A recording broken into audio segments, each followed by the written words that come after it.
Vo štvrtok 9. februára navštívili predstavitelia strany Smer sociálna demokracia obce Čataj a Blatné v Bratislavskom kraji.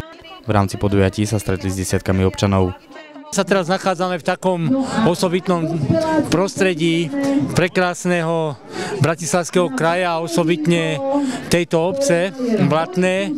Už skúsenosti sú také, že nič nie je lepšie ako konkrétny, anglicky sa tomu hovorí face to face, ale tvárou tvár, stretnutie s ľuďmi a vypočuť si často aj kritické slova, čo sa robí zlé, aj čo sme robili my zlé a v podstate čo by bolo treba zmeniť a v prístupe k občanom a mysliať predovšetkým na občanov Slovenskej republiky. A je to inšpirujúce a mňa sa pýtajú, že keď absolvujem toľko tých všelijakých mítingov po Slovensku, či na to vládzem ešte aj vďaka svojmu istému už veku, a ja hovorím, že mi to dobíja baterky, lebo ja sa skutočne najlepšie cítim ako ryba vo vode medzi ľuďmi.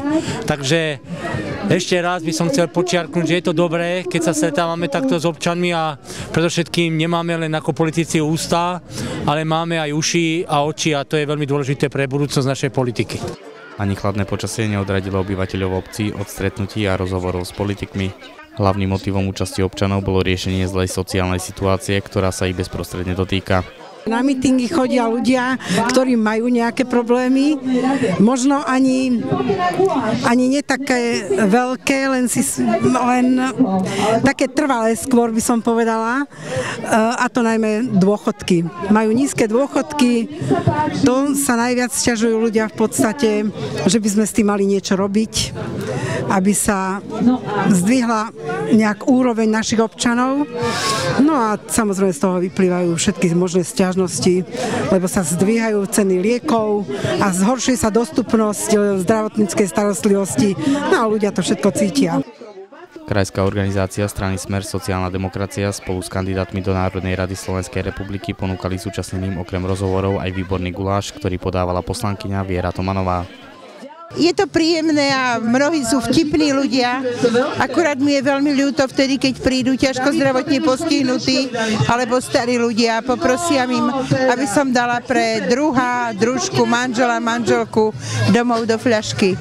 A to mi je tak veľmi ľúto. Ale inak dozviem sa tu veľmi veľa od ľudí a je tu veľmi príjemná atmosféra.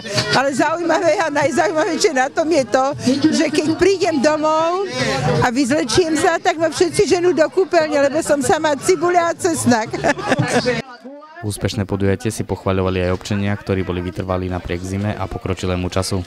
Doviedlo ma to, som zvedavý na to a budem to voliť stranu Smer. No to sa pozrieť, lebo to chcem voliť.